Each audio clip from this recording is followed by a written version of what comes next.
आपको लिए चलते हैं सीधे भोपाल, जहां मुख्यमंत्री मोहन यादव खास कार्यक्रम में शामिल होने के लिए पहुंचे हैं। आपको लाइव तस्वीरें दिखाते हैं, ये देखिए मुख्यमंत्री मोहन यादव हैं यहाँ पर। अतिथि विद्वानों के हित में फैसलों पर मुख्यमंत्री का सम्मान समारोह का आयोजन, जिसकी विधिवत शुरुआत करते हुए सीएम नजर आ रहे हैं। उन्होंने देखिए दीप प्रज्वलन के साथ कार्यक्रम की शुरुआत कर दी है। ये भारतीय मजदूर संघ का सम्मान समारोह है, जिसमें मुख्यमंत्री पहुंचे हुए हैं। रविंद्र भवन में ही ये अभिनंदन समारोह का आयोजन किया जा रहा है, जहां से लाइव तस्वीरें इंडिया न्यूज पर आपको दिखा रहे हैं।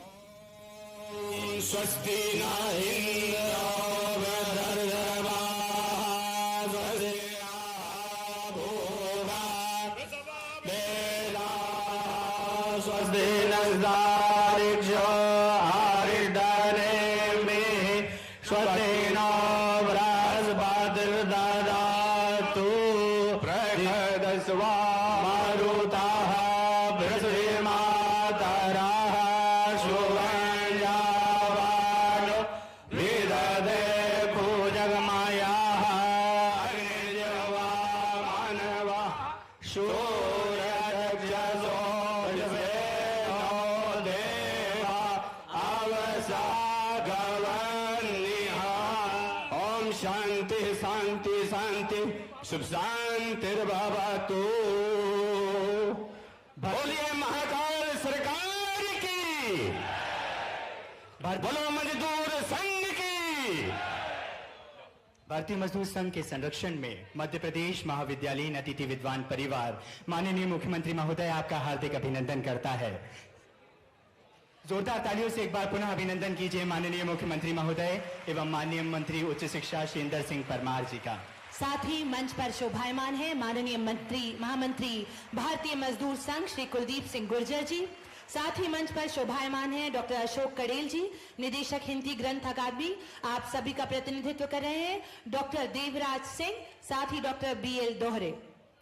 अतिथि सत्कार की इस परिपाटी का निर्वहन करते हुए अब हम आइए इस क्रम में आगे बढ़ें और हम सर्वप्रथम आमंत्रित कर रहे हैं माननीय मुख्यमंत्री महोदय के अभिनंदन के लिए डॉक्टर देवराज सिंह, डॉक्टर सुरजीत भदौरिया एवं डॉक्टर BL दोहरे अतिथि विद्वान प्रतिनिधि त्रयों को कि वे माननीय का अभिनंदन अंगवस्त्र, तुलसी पौधा और श्रीफल भेंट कर करें। जोरदार तालियां बजती रहनी चाहिए। स्वीकृत आमंत्रण किया, रखा हमारा मान, कैसे करे कृतज्ञता ज्ञापित, स्वागत है श्रीमान। बहुआयामी आप हैं, बहुआयामी काज, बहुआयामी आप हैं, बहुआयामी काज, पाकर अपने बीच में पुलकित है हम आज, पाकर अपने बीच में पुलकित है हम आज। कृपया जोरदार तालियों से अभिनंदन कीजिए जितनी उत्सुकता से आप प्रतीक्षा कर रहे थे आप सभी के लोकप्रिय मध्य प्रदेश के यशस्वी मुख्यमंत्री डॉक्टर मोहन यादव जी का। मैं सादर आग्रह कर रहा हूं डॉक्टर अविनाश मिश्रा, डॉक्टर अवधेश भदौरिया एवं डॉक्टर उमाशंकर कुल्हारी जी से कि वे माननीय मंत्री उच्च शिक्षा, तकनीकी शिक्षा व आयुष विभाग श्री इंदर सिंह परमार जी का अभिनंदन अंगवस्त्र, तुलसी पौधा व श्रीफल भेंट कर करें। तालियों की गड़गड़ाहट बजनी चाहिए। इस सभागार को अपनी तालियों से गुंजायमान कर दीजिए माननीय के अभिनंदन में।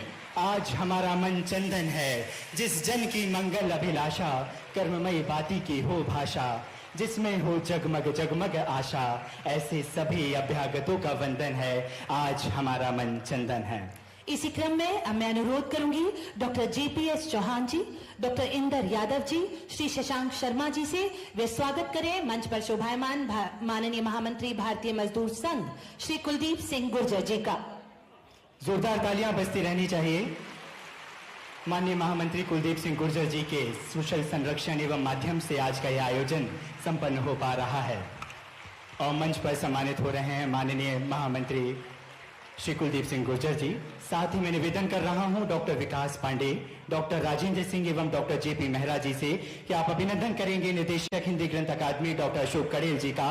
जोरदार तालियों के साथ पुनः अभिनंदन। हम सभी अभी तालियों के माध्यम से इस अभिनंदन के क्रम में सहभागी हो रहे हैं। एक विशेष क्षण के हम साक्षी बन रहे हैं जब अभिनंदन हो रहा है उन महान विभूतियों का जो अपनी गरिमामय उपस्थिति से इस मंच को समृद्ध कर रहे हैं, गरिमा प्रदान कर रहे हैं। मंच पर सम्मान एवं स्वागत हो रहा है निदेशक हिंदी ग्रंथ अकादमी डॉक्टर अशोक कड़ेल जी का।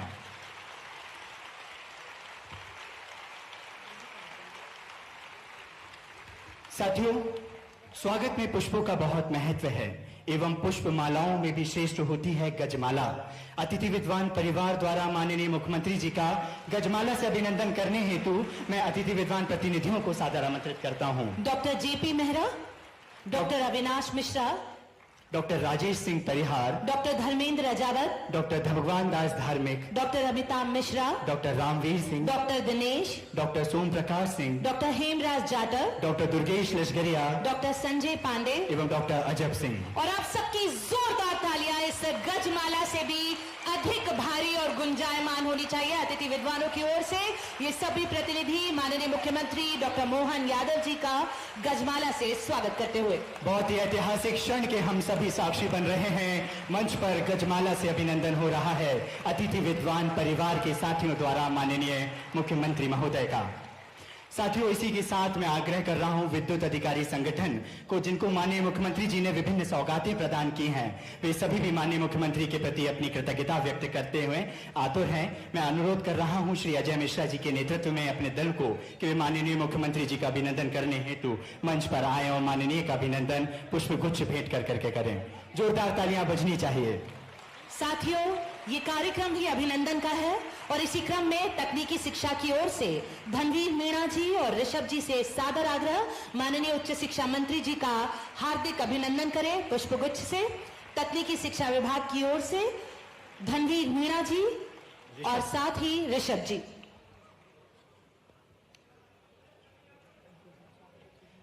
जब नेतृत्व सक्षम हो, सबल हो, तो इस प्रकार का दृश्य दृष्टांत होता है। एक बार पुनः जोरदार तालियों से सभी अतिथियों का अभिनंदन करेंगे।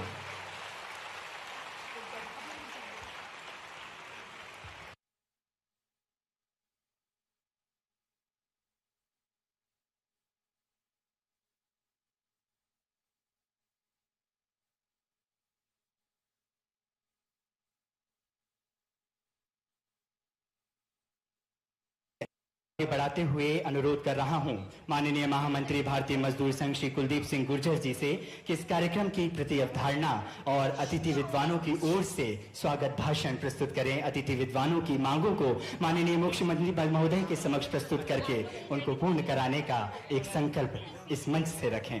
माननीय महामंत्री जी 2009 से मजदूर संघ में बिजली क्षेत्र का प्रतिनिधित्व कर रहे हैं।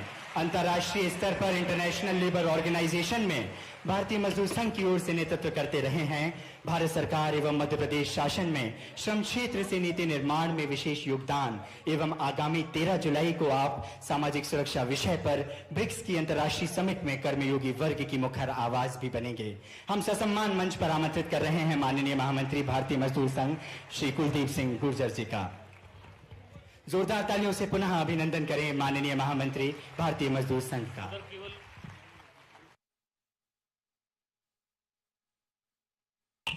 आज के इस उच्च शिक्षा एवं तकनीकी शिक्षा विभाग के अतिथि विद्वान साथियों के जो सम्मेलन है, उसमें हमारे बीच में प्रदेश के मुखिया आदरणीय डॉक्टर मोहन यादव जी की गर्मावी उपस्थिति के लिए मैं प्रदेश के समस्त अतिथि विद्वानों की ओर से मैं हार्दिक अभिनंदन करता हूँ।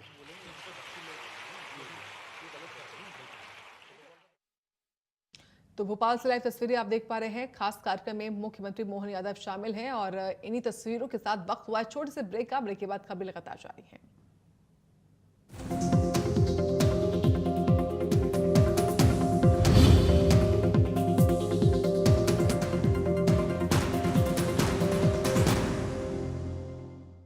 पर्यटन केवल घूमने फिरने तक सीमित नहीं, बल्कि संस्कृति, रोजगार और आर्थिक विकास का मजबूत आधार है। प्रधानमंत्री श्री नरेंद्र मोदी की मंशा अनुरूप और मुख्यमंत्री डॉक्टर मोहन यादव के नेतृत्व में मध्य प्रदेश का पर्यटन अब अंतर्राष्ट्रीय स्तर पर नई पहचान बना रहा है। वसुधैव कुटुम्बकम की भावना के साथ मध्य प्रदेश देश विदेश से आने वाले हर पर्यटक का आत्मीय स्वागत कर रहा है। मध्य प्रदेश आके हमें प्रकृति, संस्कृति और आध्यात्मिकता का अनुभव हुआ।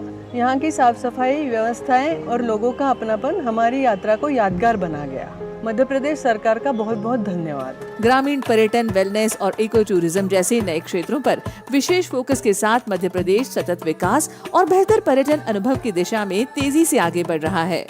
धार्मिक पर्यटन की दृष्टि से और अन्य पर्यटकों की दृष्टि से अगर कोई पर्यटक आए किसी राज्य में, हाँ हमें गर्व है मध्य प्रदेश वो स्थान है जहाँ सर्वाधिक रूप से टूरिज्म का सेक्टर सबसे अच्छी गति से बढ़ा। मुद्दे जो मुर्दा न बन जाए, सरकारें जो बहरी न हो जाए, खबरों की इस दुनिया में सच्चाई कहीं छुप न जाए। देखिए मेरे साथ मुद्दे की बात। अगर आप बनना चाहते हैं एंकर या फिर आप में है जुनून एक तेज तर्रार न्यूज रिपोर्टर बनने का, तो आप ज्वाइन करें ITV और जो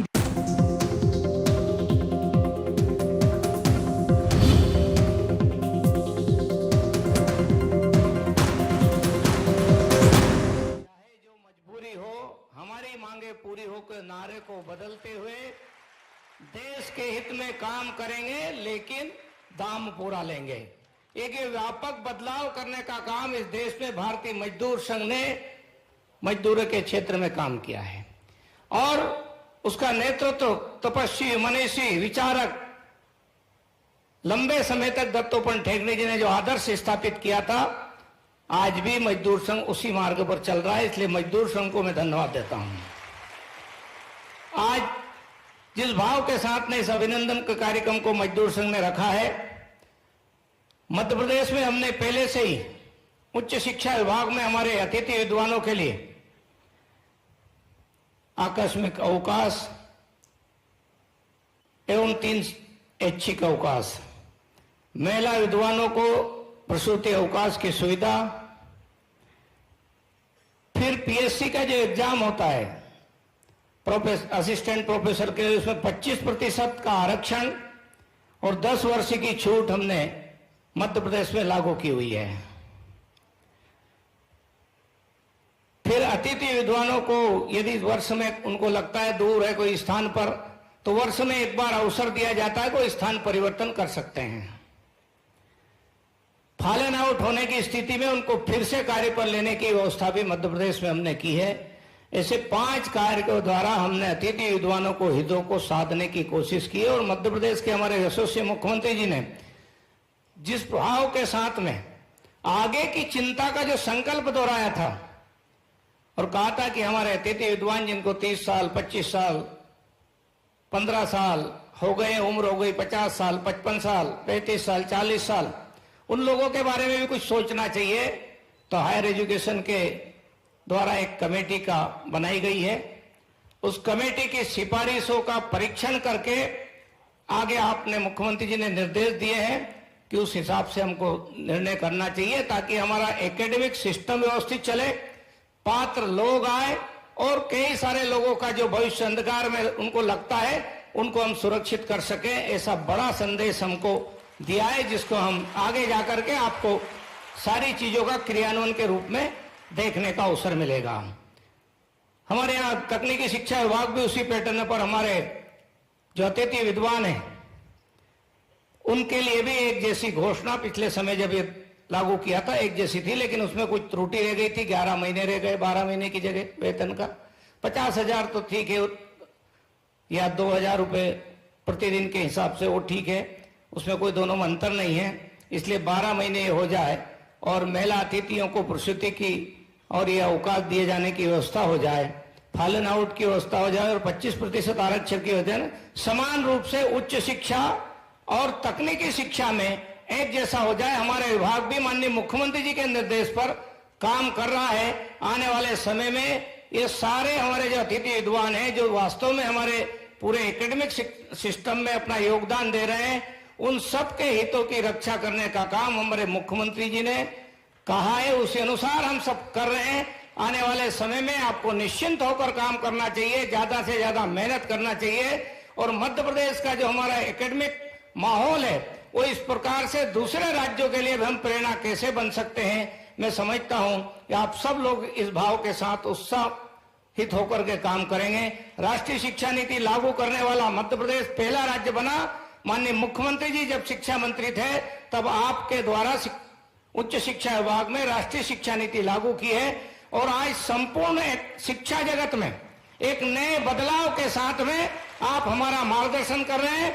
और चाहे विद्यार्थी हो, चाहे कर्मचारी हो या अन्य लोग हो या हमारे शिक्षक हो, उन सबके हितों को संरक्षित करने का काम नीतिगत निर्णय लेते हुए आगे बढ़ते जा रहे हैं। और इसलिए मैं माननीय मुख्यमंत्री जी का आज इस मंच पर अभिनंदन करता हूं, स्वागत करता हूं। जय हिंद, जय भारत। बहुत बहुत धन्यवाद माननीय मंत्री महोदय। साथियों, सम्राट विक्रमादित्य, महर्षि सांदीपनि और महाकाल की दिव्य परंपरा से अनुप्रमाणित उज्जैनी की पावन भूमि से लोक सेवा का संकल्प लेकर निकले जन विश्वास के प्रतीक, सुशासन के प्रति प्रतिबद्ध नेतृत्वकर्ता माननीय मुख्यमंत्री महोदय डॉक्टर मोहन यादव जी से मैं जोरदार निवेदन करता हूं कि वे कृपया अपने उद्बोधन से हम सभी को अनुग्रहित करने की कृपा करें। जोरदार तालियों के साथ अपने स्थान पर खड़े होकर माननीय मुख्यमंत्री महोदय का अभिनंदन कीजिए।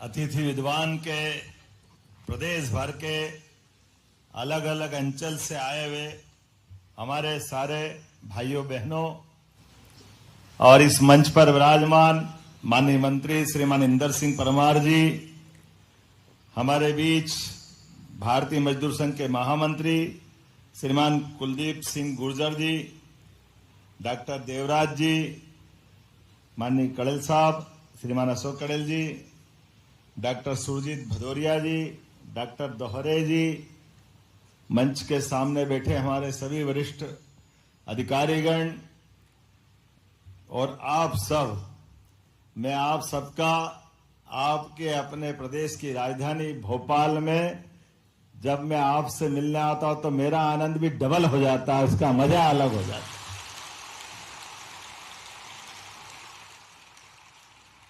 और वैसे तो हमारी संस्कृति में इस बात का सदैव एहसास दुनिया करती आई है। भारत की महत्ता, भारत की पहचान, भारत की सनातन काल से हमारी शिक्षा व्यवस्था के माध्यम से दुनिया के अंदर है। ये बात, दुनिया इस बात को जानती है कि सच्चे अर्थों में मानवीयता की शिक्षा से ओतप्रोत होकर वसुधा को कुटुंब समझने वाली कोई संस्कृति है तो वो भारतीय संस्कृति है। हमें सदैव इस पे गर्व है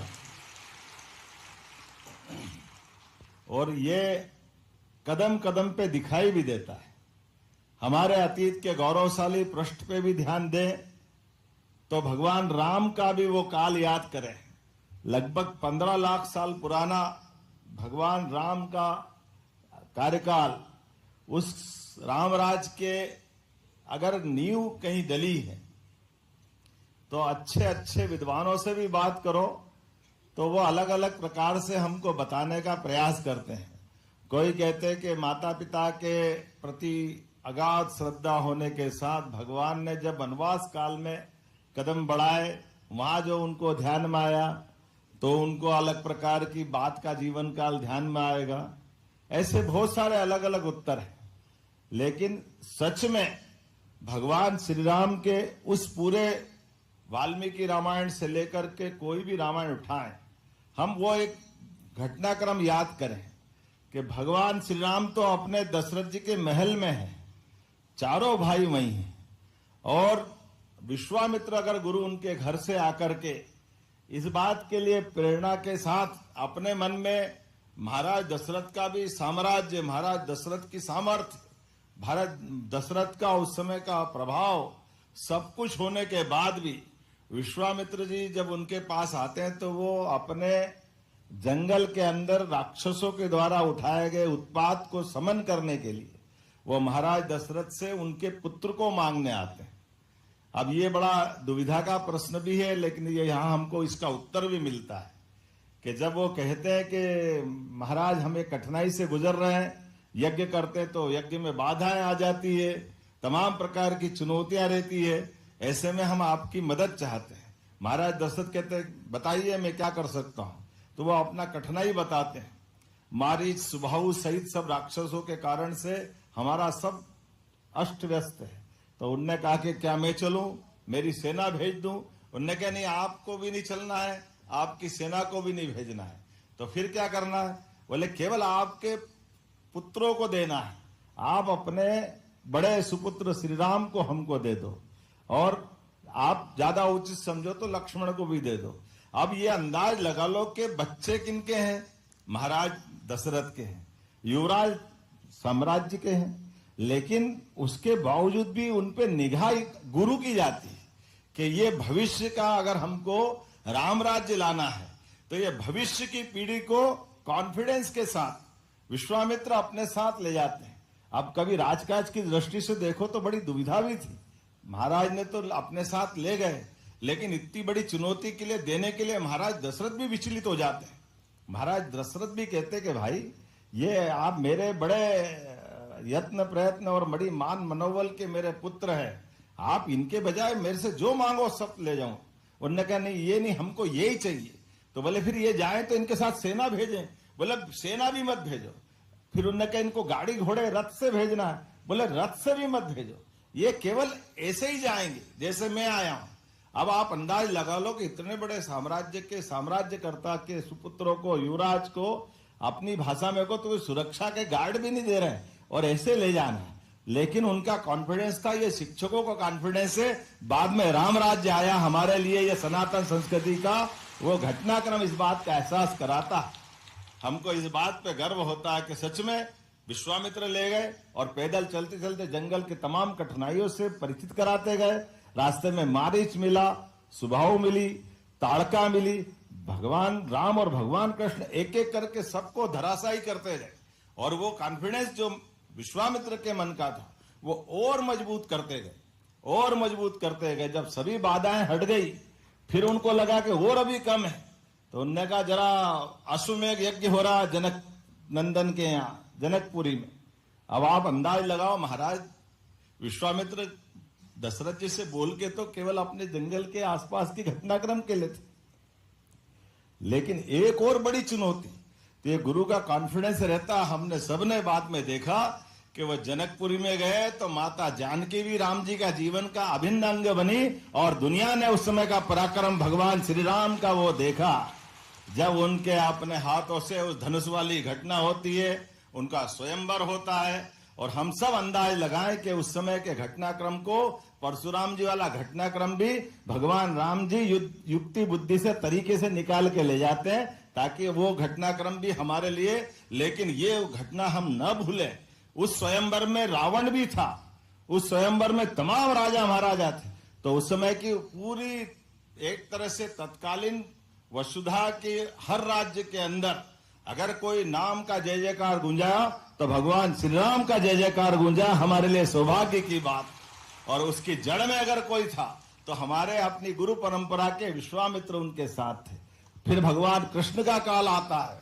भगवान कृष्ण के काल में भी भगवान ने कंस को मारा, कृष्ण भगवान ने, लेकिन उज्जैन आकर के जिस प्रकार से उनने अपने जीवन का एक नया रूप देखा, 64 कला, 14 विद्या, और जीवन में मित्रता भी निभाने के लिए सुदामा की अर्थात गरीब और अमीर की मित्रता का उदाहरण दुनिया के सामने कहीं बना है। तो हमारी संस्कृति के इसी पावन मंदिर सांदीपनी आश्रम से बन के निकलता है, जिसके लिए चाहे सत्ता की व्यवस्था के आधार पर कोई कितना भी बड़ा किसी ऊंचे पौधे पे क्यों नहीं पहुंच जाए, लेकिन अपने मित्रों को वो न भूले, मित्रता को सदैव याद रखे। गरीब अमीर की दोस्ती क्या होती, और मित्रों को भी मदद करना हो तो मित्र की आंखें न झुके, पीठ पीछे मदद कर दे, ये भाव सांदीपनी आश्रम से सीखी हुई शिक्षा से दुनिया के सामने जाता है। जब मैं आपसे बात करता हूं तो ये अपना कितना अच्छा स्लोगन लिखते हैं। माननीय दत्तोपंत ठेंगड़ी जी के द्वारा रचित ये संगठन उस उदात्त ध्येयवाद के आधार पर राष्ट्रवाद की शिक्षा देते देते भारतीय मजदूर संघ, जिसका स्लोगन, जिसमें सच में हमारे शिक्षा मंत्री सही कह रहे हैं, उसके पहले के जो नारे लगते थे वो तो बोलने में भी जीवान पे पाप लगेगा, लेकिन जो हमारी जीवान पवित्र हो जाती राष्ट्रभक्ति की भावना के साथ ओतप्रोत होते हुए कि देश के हित में करेंगे काम, काम के लेंगे पूरे दाम, ये आनंद आता है। ऐसे में ये सारी भावना आ जाती। सबसे पहले देश हित जरूरी है, और देश की भावना के आधार पर जब मैं बात करता हूं थोड़ा सा मेरे मन में भी अटकता है। मुझे इस बात की प्रसन्नता है, जब मैं शिक्षा मंत्री था, अनुपम राजन जी भी यहाँ बैठे, तब 2000, 5000, 7000 बड़ा अटपटा लगता था। अरे क्या हमारे कॉलेज में पढ़ाने वाले हमारे भविष्य के दृष्टि से, तो मुझे बताया कि खाली स्थान पे भरने के लिए 5-7 हजार ही दो। हमने कहा ये खाली स्थान भरने वाले नहीं है, इनके अब पढ़ाने से देश के कई स्थान संवरेंगे। ये वो पावन मंदिर के पुजारी हैं, उसका एहसास करो। इनकी भूमिका छोटी नहीं है, ये भविष्य के बहुत बड़े देश के बढ़ने के सपने देखने के लिए इनकी अपनी मेहनत को स्मरण करने की जरूरत है। इसलिए 2-4-5 हजार नहीं, हमको लगा कि 50 हजार भी दे तो कोई दिक्कत नहीं। उस समय शायद चालू करा था, ऐसे लगा था ना शायद पहली बार। मैं भूल अगर नहीं रहा हूं तो मुझे इस बात की प्रसन्नता है। बाद में और कई सारी चीजें जोड़ी गई, फिर बीच में तकनीकी वाले आए कि साहब हम तो छूट गए। हमने कहा नहीं, आप भी नहीं छूटोगे। तकनीकी वालों से कहा कि अगर आज कोई बात होगी तो तकनीकी वालों को भी जोड़ के होगी, उनको छोड़ के नहीं होगी भविष्य के अंदर। क्योंकि हमारे लिए तो सभी शिक्षा के मंदिर बराबर होना चाहिए, चाहे तकनीकी हो चाहे उच्च शिक्षा हो। और कितना अच्छा लगता है, मुझे इस बात की भी प्रसन्नता है, जब हमारी सरकार बनी और बनने के साथ मैं तो शिक्षा मंत्री होते होते आपके पास आया था। अब लगा कि नया कुछ करना है, पहली बार के शपथ के साथ नई घोषणा कुछ करना है, नए निर्णय लेना है। तो नए निर्णय क्या हो सकते हैं? तो हमने कहा ठीक है, हम नए निर्णय लेते हैं। अभी ये शिक्षा नीति लागू की थी आप सबकी मदद से, तो हमने कहा पीएम एक्सीलेंस कॉलेज खोले जाएंगे 55 जिलों में। तो आपके सबकी मदद से पूरे प्रदेश के अंदर देश में सबसे पहले एक्सीलेंस कॉलेज कहीं खोले गए, तो अपने प्रदेश के अंदर खोले गए। फिर ध्यान में आया कि ये विश्वविद्यालयों का अपना जो हमारा मैप दिखता मध्य प्रदेश में, तो कई जगह प्राइवेट विश्वविद्यालय, वो भी अच्छी बात है, वो भी खुलना चाहिए। लेकिन नक्शे पे बहुत सारी जगह सरकारी यूनिवर्सिटी वर्षों बाद थोड़ी सी खुलना बंद हो गई थी। हमने कहा तुरंत नए विश्वविद्यालय खोले जाए।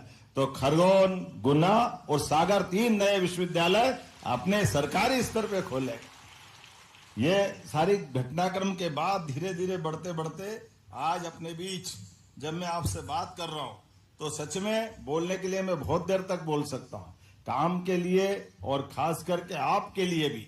इसलिए हमने कहा कि वित्तीय व्यवस्था में सारे बजट में सारे विभाग को काम बढ़ा रहा है, लेकिन आर्थिक रूप से भी अगर सबसे अच्छा ध्यान कहीं दे रहे हैं तो उच्च शिक्षा विभाग और तकनीकी शिक्षा पे दे। इसमें हमारी तरफ से कोई कमी नहीं। हमारे लिए ये बात सही है कि हमारे अपने यहाँ और बहुत काम करने की आवश्यकता है। तो स्कूल एजुकेशन में भी सांदीपनि विद्यालय, आपके यहाँ एक्सीलेंस कॉलेज और सभी प्रकार की व्यवस्थाओं के साथ। और मुझे इस बात की प्रसन्नता भी है, आप सबकी मेहनत के भरोसे से जब हम लोग शिक्षा मंत्री करके आए थे, तब आपके यहाँ हमारा राष्ट्रीय सकल पंजीयक दर में 5-6 अंक का अंतर था।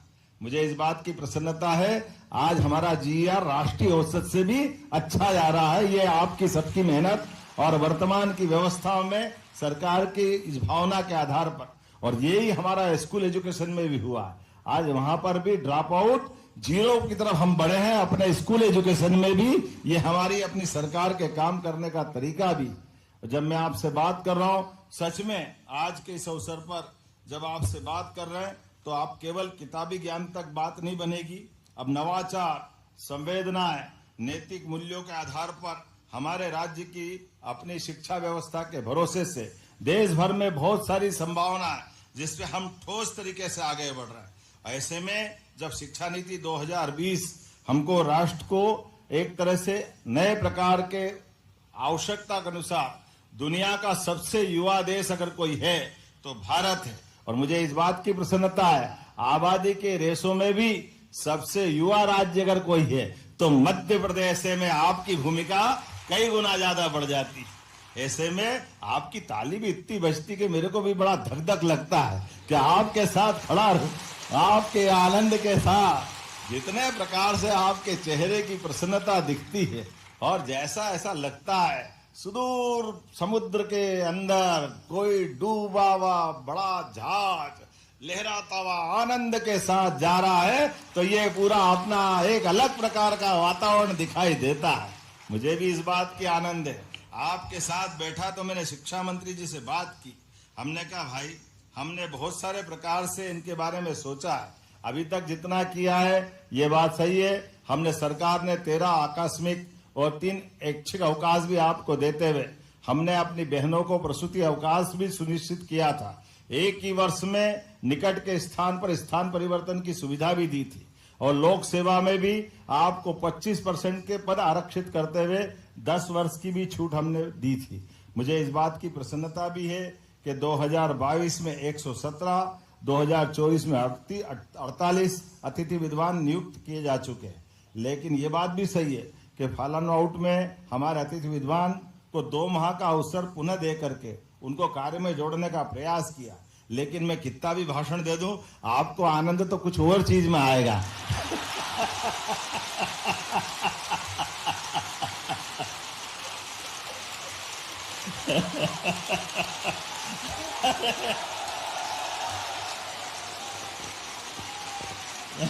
अरे आप बैठो।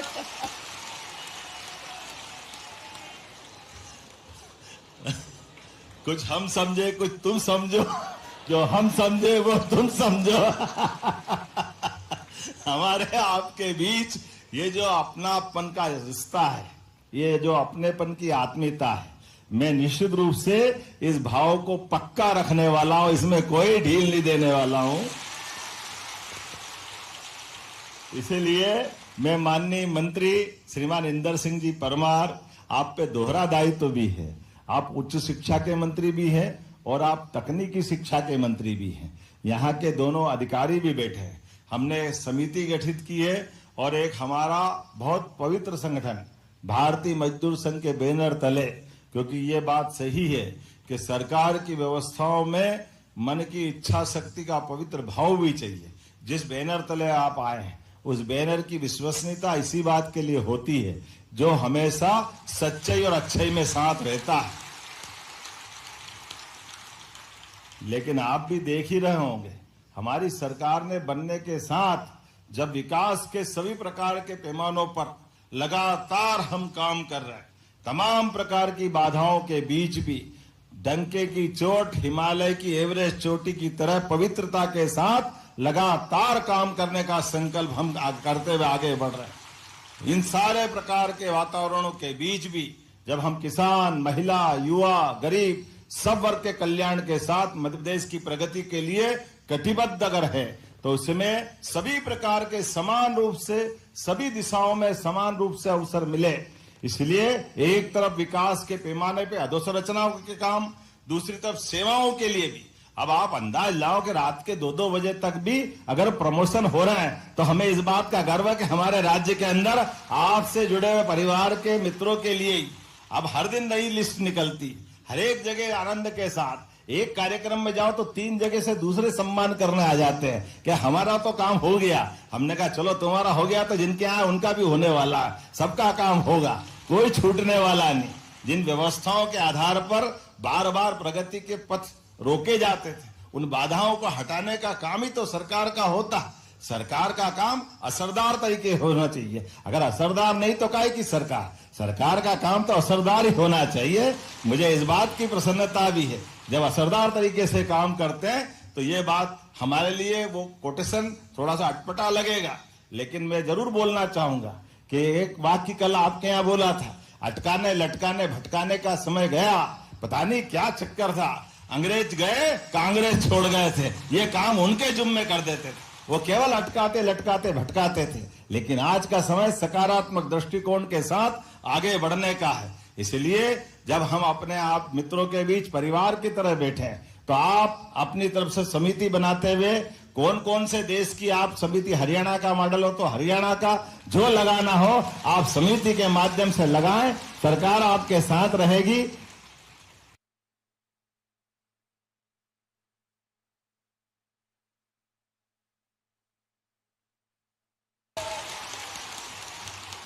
तो मेरी अपनी ओर से माननीय मंत्री जी से मैंने कमिटमेंट ले लिया है। इनने कहा हमारा मॉडल सबसे अच्छा होगा, किसी राज्य ने किया उनकी अच्छाई भी लेंगे, लेकिन कुल मिलाकर के जिस कमिटमेंट के आधार पर हम बैठे, यह भरोसा हमारा आपका कायम रहेगा। ये इतना बात बोलते हुए एक बार मैं फिर आपकी ये इस मॉडल के आधार पर लेकिन फिर दोहराना चाहूंगा, हमारी पवित्रता के साथ प्रतिबद्धता के बलबूते पर हमारे इस पूरे वर्ग के लिए, कल्याण के लिए जो बन सकता है सब करने के लिए तैयार रहेंगे।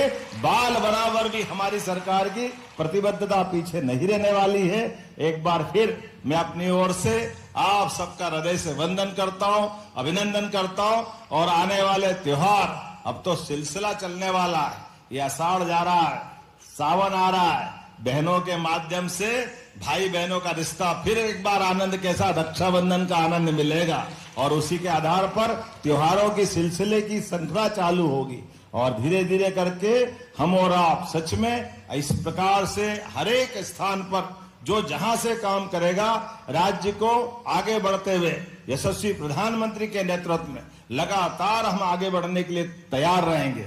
एक और आह्वान आपसे कर रहा हूं, आपके परिसरों के अंदर भी ये नशे के खिलाफ एक बड़ी लड़ाई लड़ने के लिए यशस्वी प्रधानमंत्री श्रीमान नरेंद्र मोदी जी के नेतृत्व में हमने पहले नक्सलवादियों के खिलाफ लड़ाई लड़ी थी और मध्य प्रदेश ने अपनी जड़ों से जहां नक्सली जुड़े थे उनको सबको उखाड़ फेंका। माननीय गृह मंत्री जी के आशीर्वाद से, कुशल मार्गदर्शन में अब दूसरी लड़ाई हम प्रारंभ कर रहे हैं। नशे के सभी प्रकार की व्यवस्थाओं के खिलाफ हम अपने राज्य के अंदर एक बार फिर लड़ाई और माननीय गृह मंत्री जी के द्वारा आह्वान कि 2029 तक हम अपने देश से नशा मुक्ति के खिलाफ विजय अभियान की तरफ आगे बढ़ेंगे। मध्य प्रदेश भी कदम से कदम मिला के आगे बढ़ने के लिए तैयार है। तो आइए हम सब मिलकर के समाज हितैषी, इस लोक उपयोगी और भविष्य की पीढ़ी को सुरक्षित करने वाले बड़े अभियान में आप सहभागी बने। इसी आह्वान के साथ मेरी अपनी ओर से पुनः आप सबका वंदन, अभिनंदन। बोलो भारत माता की, भारत माता की, भारत माता की। मत हारो मन, नया आकाश तुम्हें दूंगा, आसमान छू सको वही विश्वास तुम्हें दूंगा, मुस्कानों से भरा मधुमास तुम्हें दूंगा, गौरव से जी सको वो उल्लास तुम्हें दूंगा, सफलता छू सके तुम्हारे कदम वही आभास तुम्हें दूंगा, तुम हो मेरे जो है मेरे पास वो सब तुम्हें दूंगा, वो सब तुम्हें दूंगा। माननीय मुख्यमंत्री जी विकसित और आत्मनिर्भर मध्य प्रदेश की परिकल्पना को साकार करते हुए आप सभी को उद्बोधित कर रहे थे। एक बार पुनः करतल ध्वनियों से अभिनंदन कीजिए माननीय मुख्यमंत्री डॉक्टर मोहन यादव जी का। आइए साथियों, इस क्रम को आगे बढ़ाते हुए अब हम आगे बढ़ रहे हैं।